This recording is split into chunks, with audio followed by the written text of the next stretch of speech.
share it in my group real quick. Work. We're gonna talk about Noah. I'm excited. Fridays are my favorite day to do it live. Put some primer on my face.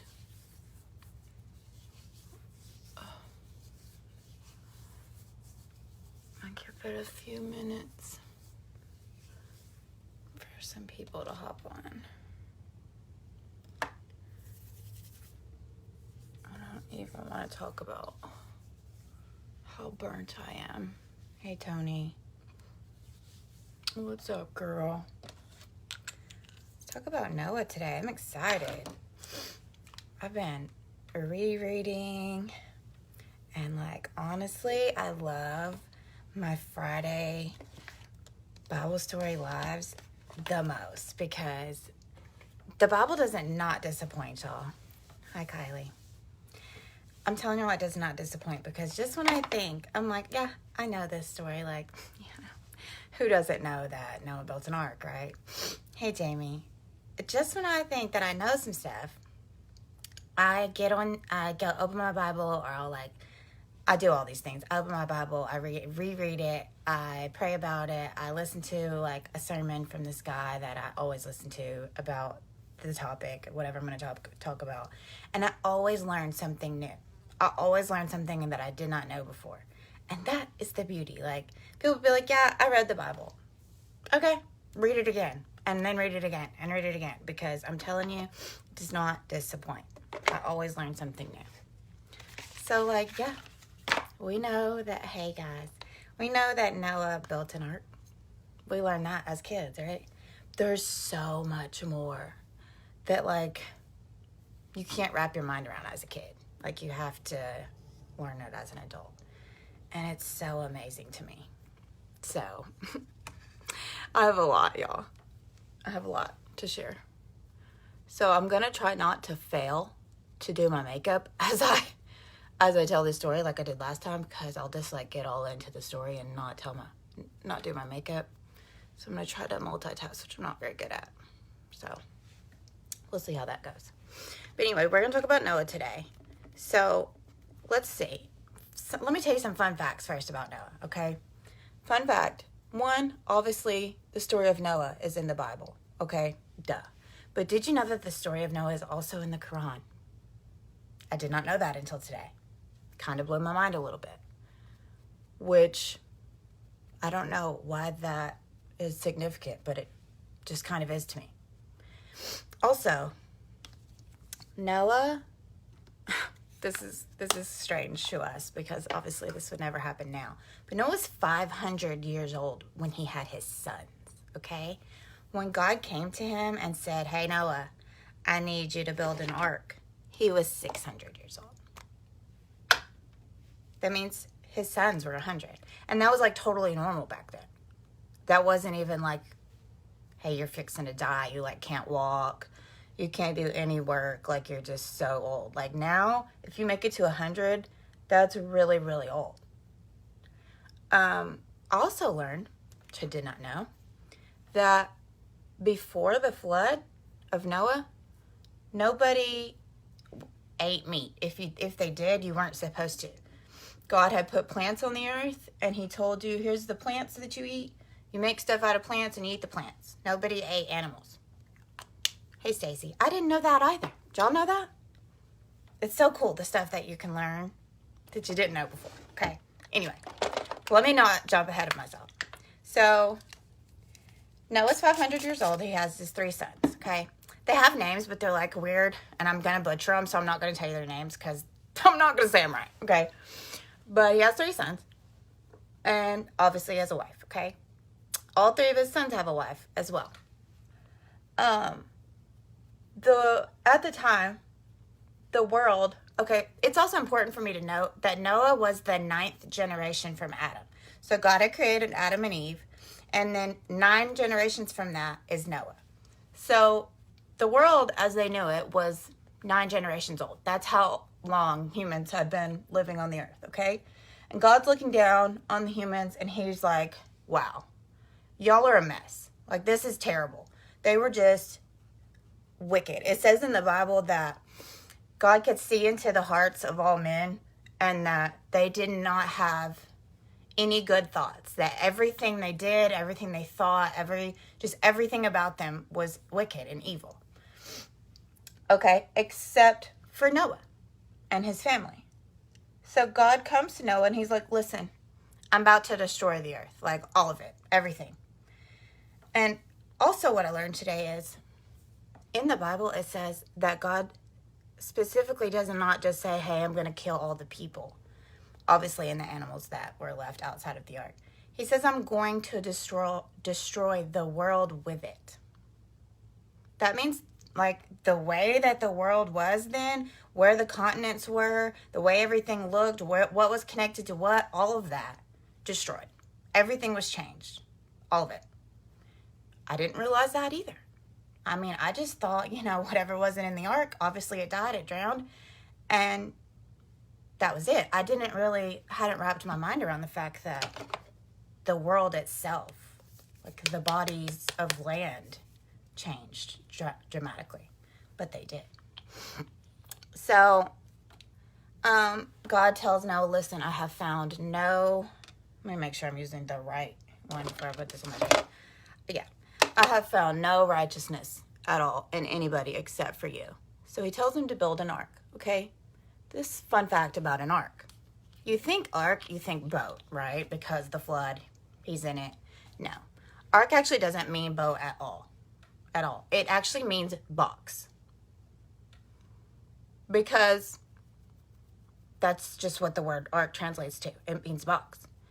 And the only other time in the Bible that the word ark is used is, the story where they put baby Moses in the little basket and put him in the river and he goes down and that's how he gets saved. Well, they use the term ark as for the little box that they put him in, the little weaved basket that they put him in. So it literally means like something that can float to save you from drowning. That's it. It's not a boat. There's no like mechanism to steer it or to row it. You literally get inside and it floats to save you from drowning. That's it. It's not a boat. It's not shaped like a boat. It was literally a triangle, not triangle. It was a rectangle, a massive rectangle. That's it. Okay? This is what I love about Noah. God says, hey, this is what I'm about to do. And this is what I need you to do. And he's like, all right.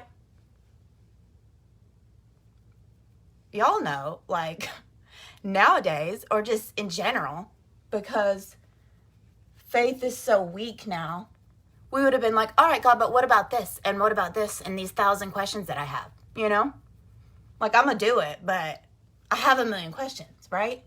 I would still do whatever God asked me to do, but I would have questions. Noah just does it. He just starts building this massive ark that no one had ever seen. No one had ever, even seen a boat. It wasn't a boat. Or a structure this big ever, okay?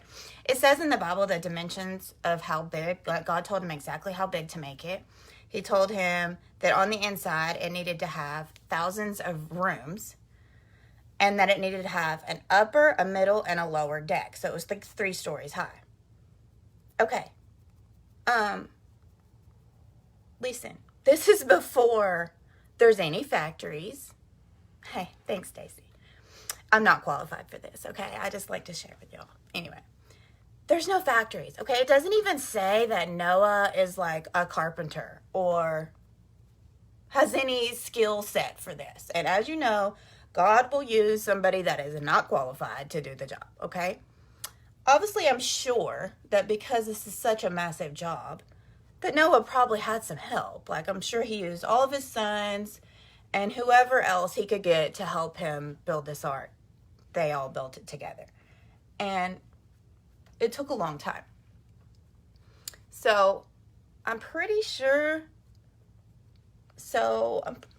I don't want to tell y'all wrong, but I'm pretty sure it was about 120 years from the time God told him, hey, I'm going to destroy the earth, to the time that it actually started flooding.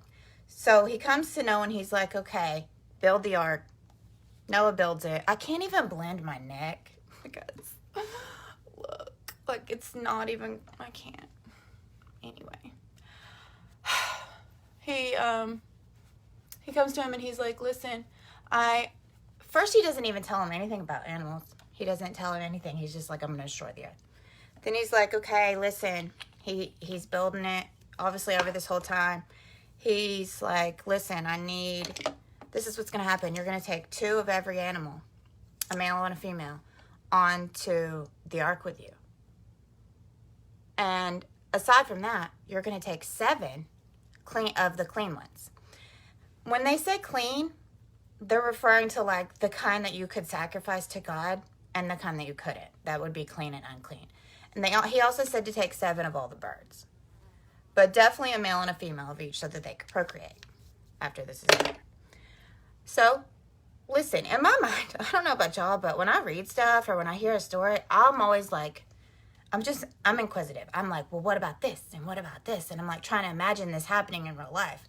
Like, okay, imagine 1 or 2 of every single kind of animal, aside from fish, because it said every kind of animal that breathed air, that had the breath of life is actually what it said. So, aside from fish, this is bugs and everything, okay, had to come and get on this ark. Now, I'm imagining Noah, like, going out on some crazy capturing adventure to, like, get all these animals. No. He just told Noah to put them, like, take care of them on the ark. God sends the animals. Here they come, 2 by 2, following God's command, just walking up onto the ark. That is amazing to me, okay? Just like in the story of Jonah, when the whale the big fish just does exactly what God asked it to do, here comes the animals, okay? And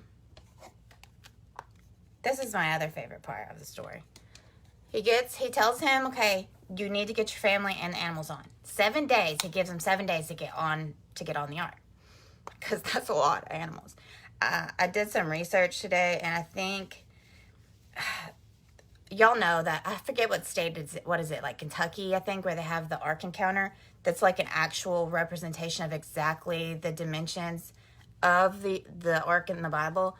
Well, this preacher that I trust, that I listen to all the time, he was doing a sermon on it, and I was listening to him, and he was like, inside each level of the ark, you could fit 120 boxcars, which are the things on a train, that go by. So imagine how big this is, okay, and how many animals you could fit in that. And not all of them are rhinos and like massive animals. Most of them are probably like, small size. So he's got all these animals on there. He also tells them, take food. Take all manners of food that I have provided for you to eat, okay? This is when I learned that they didn't eat meat. They didn't.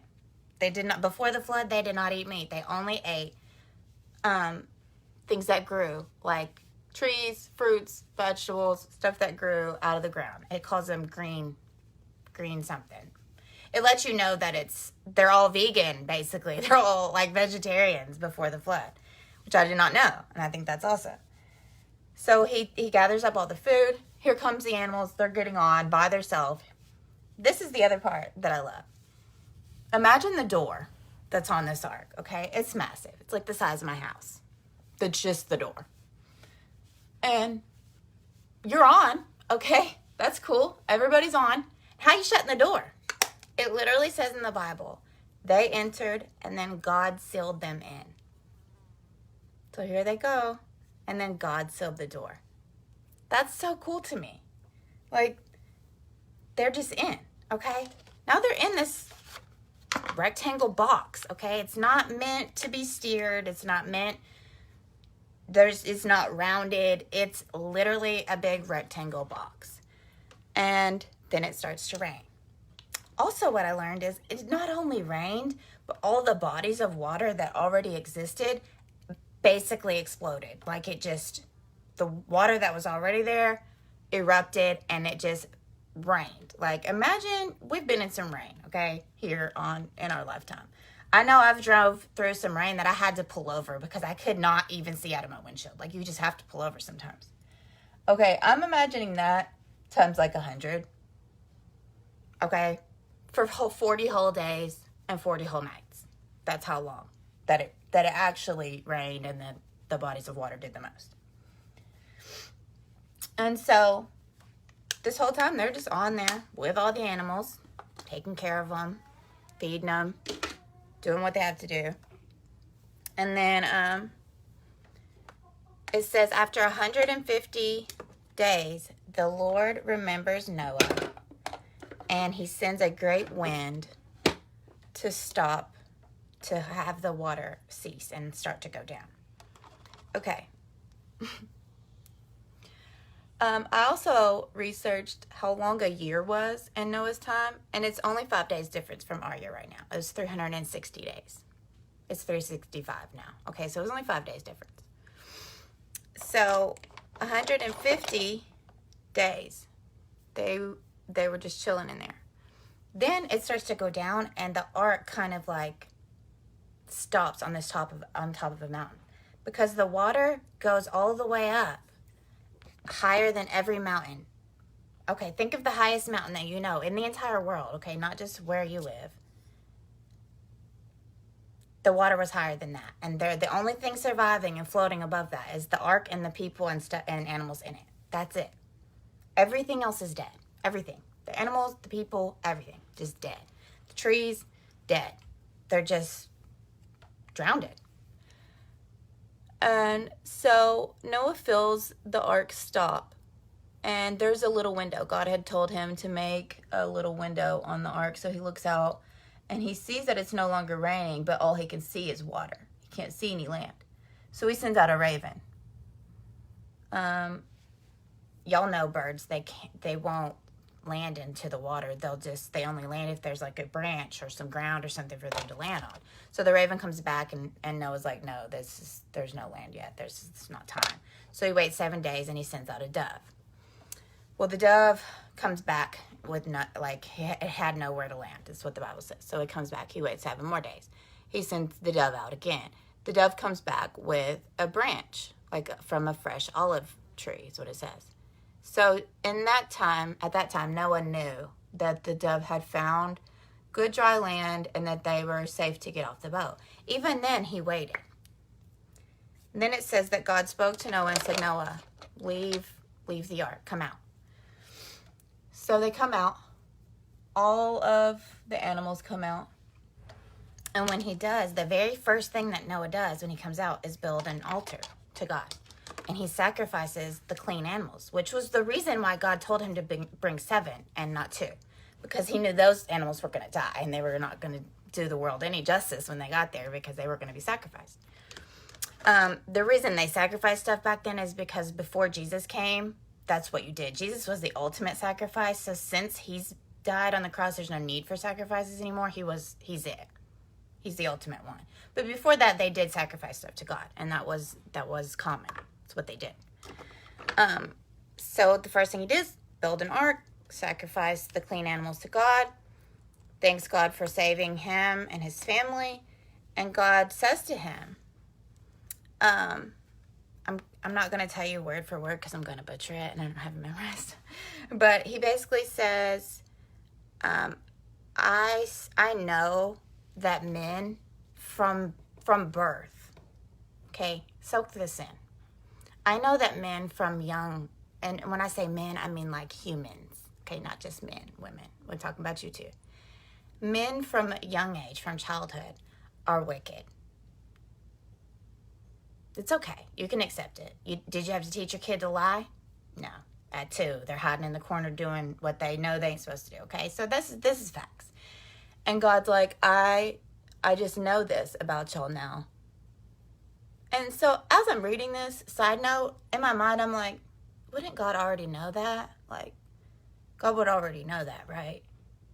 And I'm going to small group tonight, which is a Bible study that I go to every Friday with like this massive, like all my church family, and it's really fun. And I'm going to bring this up because I honestly have questions. I'm a young Christian. I'm still learning. So I'm about to ask, like, my elder people that go there, why would the way that it's worded, he's like, now I know that men are just deceitfully wicked from birth, basically, and I can't expect them to be anything else.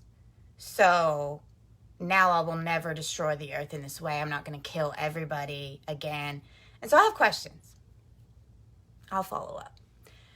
I'm sure there's a great theological answer that I just am too young or too young in my faith to realize right now. But I have questions. And this is great. If y'all have questions, ask. Girl, you can get it on the replay. It's fine. It's the beauty of Facebook. Just hit replay. But I have questions. And girl, listen. Ask all the questions. I have learned so much simply from just asking questions. Like, honestly.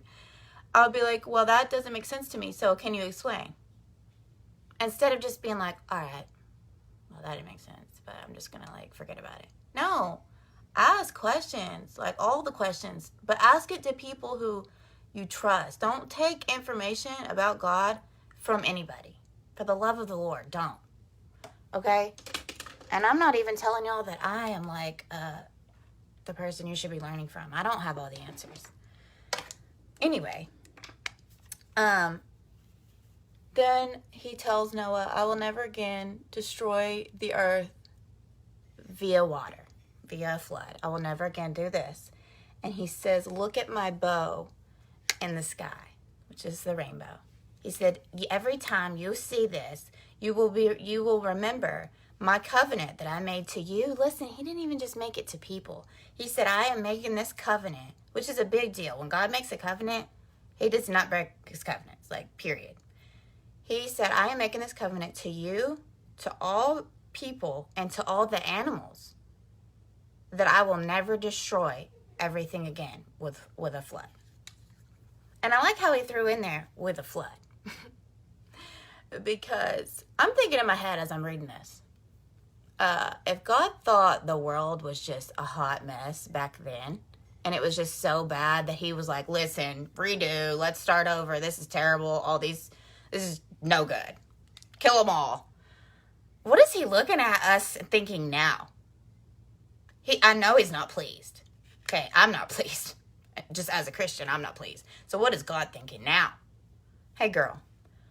But if you continue on reading the Bible and you get out of just this story, you see that God definitely does plan on destroying the earth again, just not by flood. He's going to do it by fire.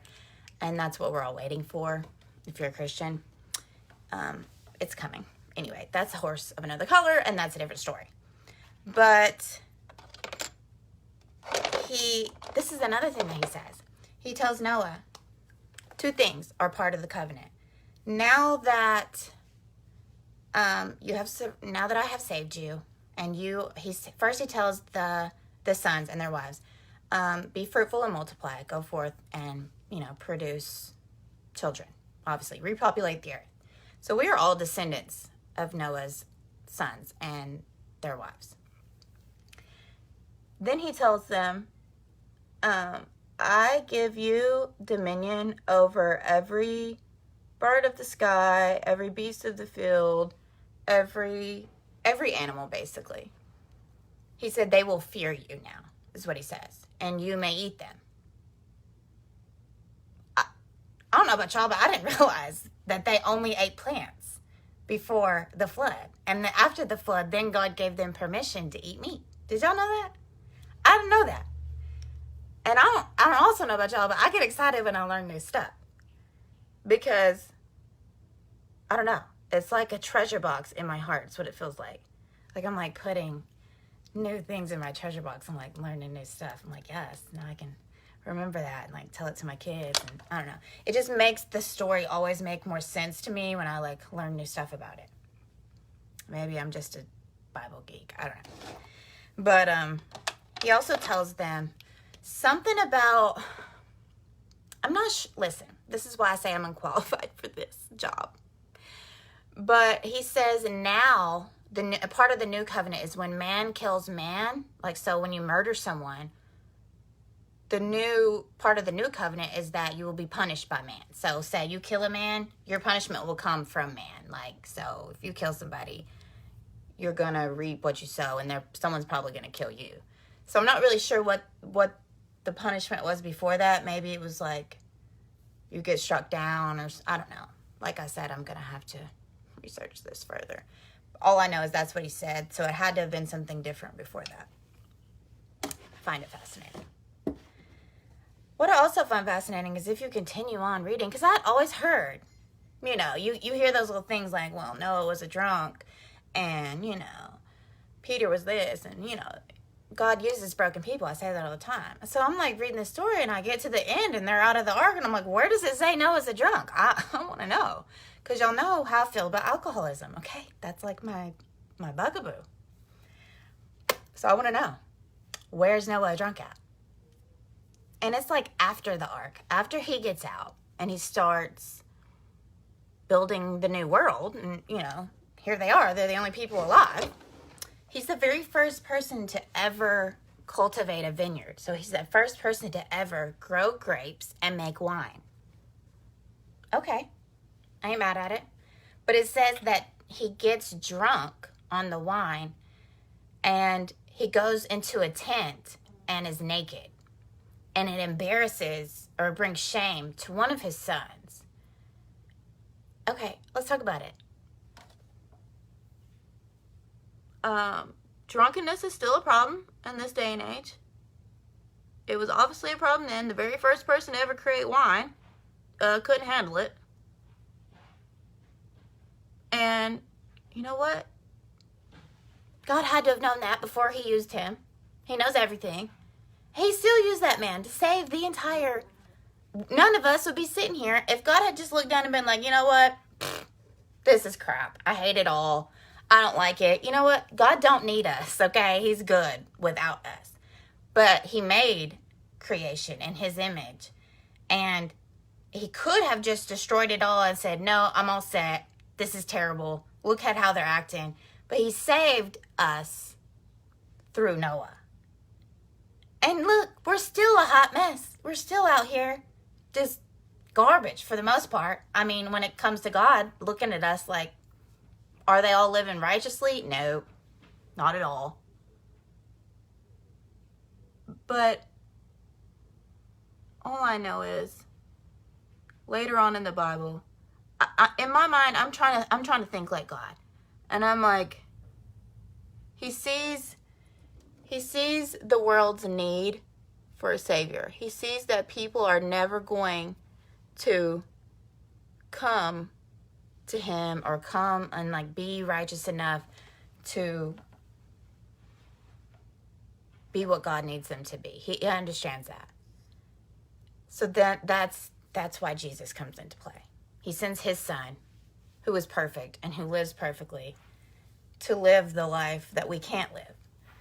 And I think that it's awesome, and I didn't really understand this for the longest time as a Christian, that once you get saved, when God looks down and sees you, once you're saved, he doesn't see your life anymore. He sees Jesus' life that Jesus lived, his perfect life, where he never messed up, and he got tested in all the ways that we get tested, but we fail, and he didn't. God sees that when he looks at us. That's the blanket that's over our life now. And that's hard for me to wrap my mind around, because I know me. I feel my emotions. I know what thoughts go through my mind. So for me to think of God looking down on me and seeing Jesus' life, that's hard for me to understand. But that's what the Bible says, so I'm not going to argue with it. You know what I'm saying? Who am I? I'm not going to argue. But that's also very humbling. And if that doesn't humble you, I don't know what will. If that doesn't make you thankful and want to live for the man who would do that for you, then I don't know what to tell y'all. I made that post this morning. I wasn't trying to offend nobody. I really wasn't. But I hear all the time. It's like the main thing that I hear. Yeah, I believe in God. But, there's always a but. There's always a but. I believe in God, but. But what? But I don't need to go to church to believe in God. I don't need to read my Bible to believe in God. me and God just know each other. Me and God have an understanding. Like, stop it. I love y'all. Okay, I really 100% love y'all. And I get it. But that's wrong thinking. It's wrong. The Bible literally says, do not forsake the assembly. There's a reason why we assemble together and praise and worship God together. Yes, you can believe in God and chill at your house and never go to church. Yes, I'm not denying you that. But that is not what God asked you to do. And if you truly have God in your heart and you live for him, you want to go to church. You have a desire. That's what makes me feel some type of way. Because you can, just knowing that God exists and believing that there is a God ain't going to get you to heaven. You're going to get there.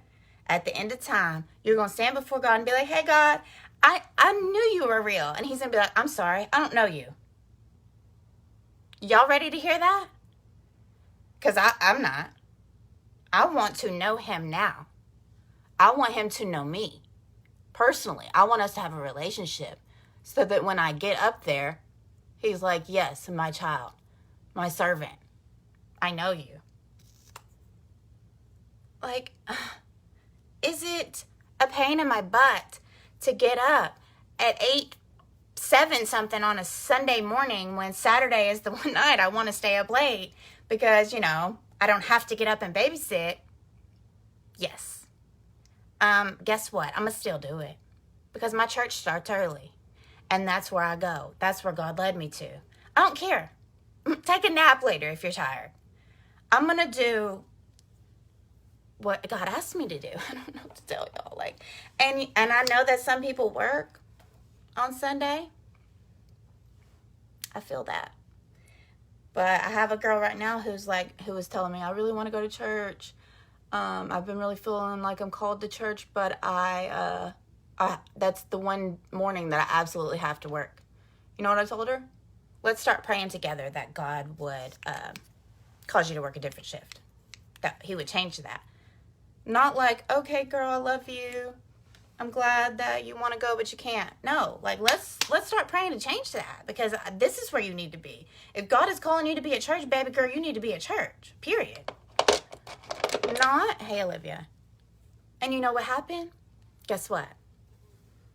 That girl randomly had a change of shift. Her boss just randomly texted her last week and was like, no, girl, you don't have to work this Sunday. So-and-so is working and you're good. She was like, well, wow, that's never happened. So she came to church. Last minute, with all her kids, even though we don't have the kids service downstairs happening. So guess what? Every kid is all up in the church making the most noise and we don't care because that's what's happening right now because Corona. And then she messaged me and she was like, yeah, my boss said that after this week, I don't have to work Sundays anymore.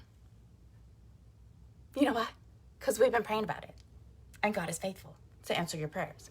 If what you are praying about is that you want to live in his will, honey, he is faithful.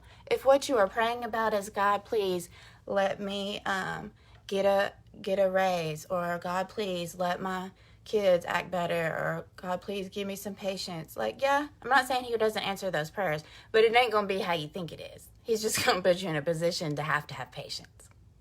He'll probably give you the strength to have it, but it's not just, he's not a genie, okay? You don't rub the side of the lamp and just get magic powers. That's not how it works.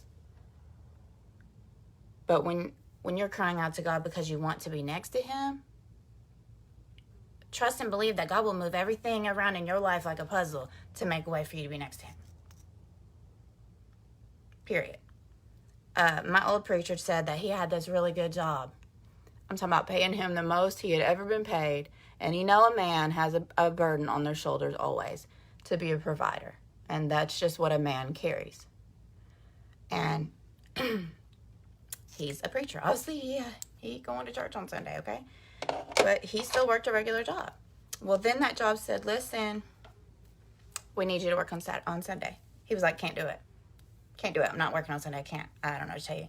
And they were like, you don't have a choice. I'm telling you, we're the job. We're telling you, you have to work on Sunday. He said, then I quit.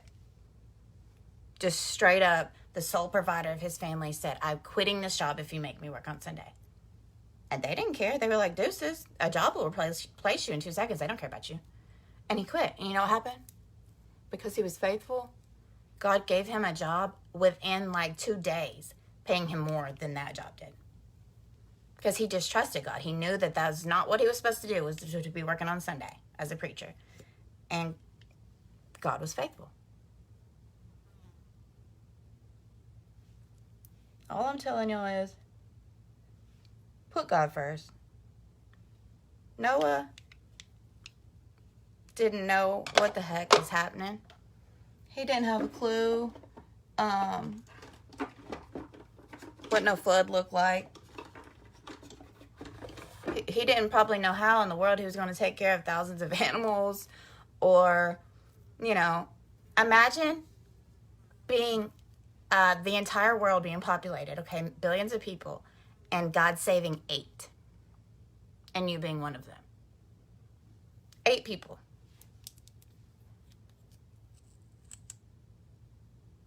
And God telling you to build a rectangle that's bigger than 14 Walmarts in a land where there's no hammers.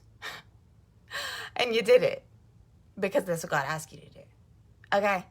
Like, period. All I know is, I wish that we did, but we do not have the luxury of God, like, coming up out the sky and being like, Kayla, this is what I want you to do. That would be great.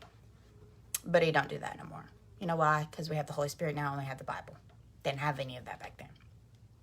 But I promise you, the exact same amount that Noah knew that God was talking to him, you will know that God is talking to you. Okay, period. Don't tell me that you won't, because I know that you will. I have known 100% without any question in my heart that God was telling me to do stuff before. And people that are not Christian or that are not close to God have been like, that's insane. Like, you're really crazy. Like, how do you know that God is telling you to do anything? Like, maybe that's just your mind telling you to do something. Honey, I don't need to explain it to you, because you know what? The Bible says his people hear his voice. His sheep hear him. His sheep can understand. If you ain't his sheep, I don't know what to tell you. You don't understand. So I'm not going to try to explain it to you. But I am. He's my shepherd. And I'm going to tell you what. One time, I was driving down the road. And this old lady, it's 2020. This wasn't 2020. It was like 2019. And this old lady was walking down the road carrying some Dollar General bags, them yellow Dollar General bags. And the Holy Spirit said, pick her up and take her home. And I did not do it because I felt some type of way. I was scared. I didn't want to pick her up. I was like, what if she tells me no? Fear of rejection, all the little things the devil was like, no, don't do that because God asked you to. And I didn't. I just drove right on past her, and I told myself whatever I needed to tell myself to not do it. I'm telling y'all, I thought about that old lady every single day for probably a year. I cried about it. I begged God to forgive me. I felt terrible. And that's the one main time in my life since I've been a Christian that I know that God told me to do something and I didn't do it. And I begged God, please, God, give me another chance. I'm so sorry. Like, that was so dumb. I don't know why I didn't listen to you. That's so stupid. So here I go. One day, taking Chloe to school. Okay, I don't know about y'all, but when I take my kid to school at 7:45 in the morning, I'm ratchet. Talking about bun on top of my head, no bra on, sleep pants, like just ratchet. Okay, not only that, but I babysit, so I had someone else's baby in the back seat, my 4-year-old in the back seat, and I'm driving her to school. It's freezing and raining. It was like, I can't remember what month it was, but I see this old lady with a little walker. My kid goes to East Lincoln, so it's like right there in front of Piggly Wiggly, and I see her walking with her walker, and immediately, boom! I'm talking about no sooner than my eye touched on her, I was like, God was like, remember that one time? And you didn't listen?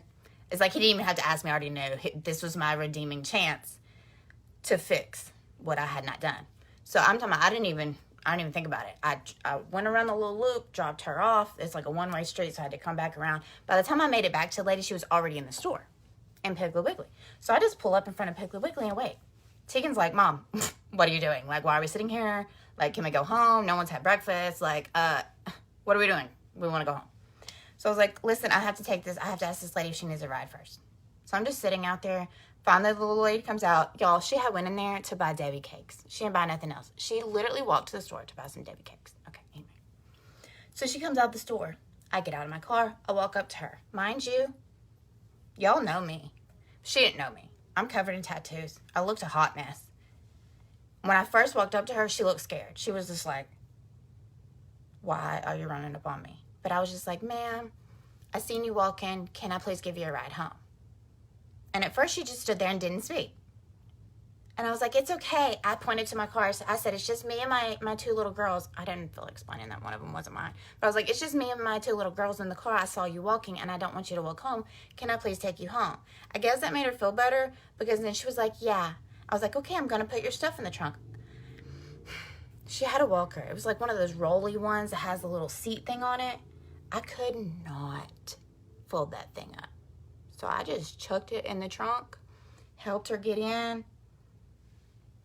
didn't even shut my trunk, and took her home. She told me where she lived. She told me her name. I cannot tell you what it is now. I have no idea. And she said thank you, and I told her I loved her. That was it. We didn't have no profound talk about God or anything, but that was it. And all I know is my heart is settled that I just did what I was supposed to. Not that long after that, my mom comes over to my house. And my mom's church does this ministry where they all go every like one Wednesday a month or something like that to the old folks home, like the nursing home, and have church there. They do the singing, the preaching, everything at the old folks home. Because they can't leave. They can't go to church. So if they're going to have church, it's going to be there. And that's just what they do. And I think that's great. So she comes in my house. It's time for her to pick up one of my kids because she likes to see him. And she goes, hey, I know that, anyway, she goes, listen, on the way here, God told me I have to go up here to this lady that's in old folks home and talk to her about Jesus because she had recently just found out that this lady wasn't saved. She was like 97. Who knows how long this lady has to live.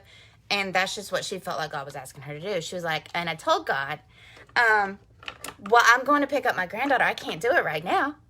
And then he goes, take Kayla with you. And then she goes, I tell God, well, I can't because she's babysitting that baby. I can't take her. She said, then I pull up and you just don't have Haven today? And I was like, no, I don't remember why, but I didn't have Haven that day. She goes, will you go to the thing with me? So she was like, now we have to go. And I was like, yeah. It was pouring down rain. I took my 4-year-old and my 9-year-old into an old folks home to speak to some lady that we didn't know, okay? Guess what? We got there. She left that day. She had literally left like some hours before we got there. My mom was bawling her eyes out. Because we were trying to do what God asked us to do. She was gone. Anyway, there was another lady right across, like, the room right across the thing, whose husband was in there for dementia. He couldn't remember anything. And she's just sitting there being the good wife, you know. He's in the nursing home, but she's trying to still be with him every day. And she was very lonely, you could tell, because she's like, sees some people out in the hall, and she's just like, boop, out there talking to us. I'm talking about talk to us for a solid hour. While I'm standing there with a 4-year-old and a 9-year-old. They were bored in an old folks home, okay? But then we leave, long story short, and my mom goes, I feel like God maybe had sent us here for that lady instead. And I was like, yeah, I really think he did. All I know is, listen, when God asks you to do something, it's going to be inconvenient. You're not going to want to do it. You're going to be like, but God, I got this other thing to do, and, like, that doesn't fit well into my schedule, or, like, whatever. You're going to have 1,012 reasons why it doesn't seem like a good thing to do.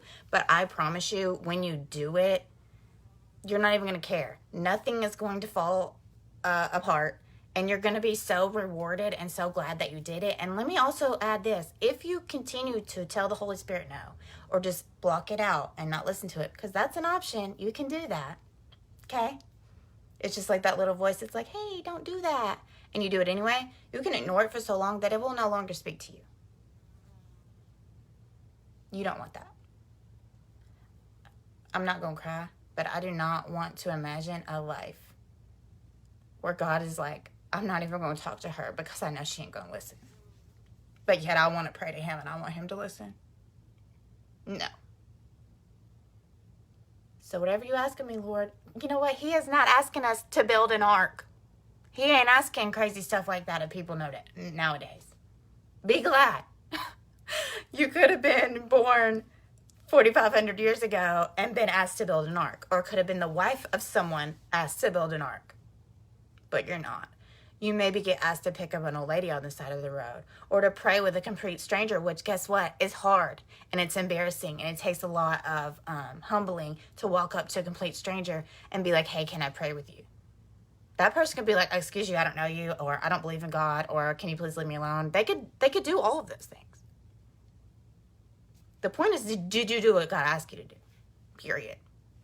Be like, okay, that's fine, and leave them alone. But what if that prayer changes that person's life?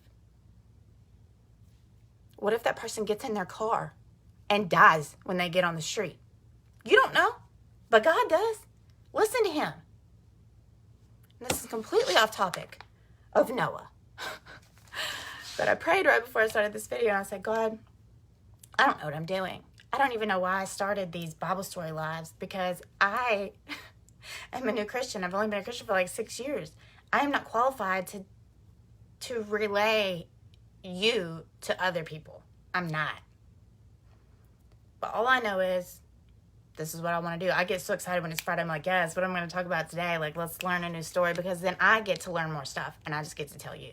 And I probably tell half of it wrong, or I probably just could have said half of it better, but I don't care. And I ask God to just use me, that somebody would learn something or feel some type of way or be led to be closer to him. And that's all I care about. Honestly, if the only reason I was led to pharmacy is to do this right here and to never make a dime, I don't even care. I don't. The makeup is bomb. Okay, let's talk about it. All of this is pharmacy, and it's also the only place on my body that's not sunburnt. Talking about we ain't got SPF in our makeup. You a lie. Because it's the only place in my body that's not burnt. Crispy. Anyway, I love it. I love pharmacy. This is a great company. I'm so glad that I joined. And I am making good money. But if I wasn't, I would still do this. I would still get on here and do my little makeup and talk to y'all, because it makes me happy. So that's the story of Noah. Like, if y'all learned something that you didn't already know about Noah, because God knows I did, share this to your page. Because, like, let someone else know. Did you know this about Noah? Did you know that? I didn't. I didn't know that Noah was 600 years old when he got into the boat. I didn't know that. I also didn't know that everybody was vegan or vegetarian until after the flood. I didn't know that. All I know is God is good, y'all. And I'm going to Bible study tonight, so if y'all want to come, because it's fun. So I love you. If you need me to pray for you, or just love on you, or whatever, if you want to buy some makeup, if you want to talk about makeup, if you want to join, message me. And have a good Friday.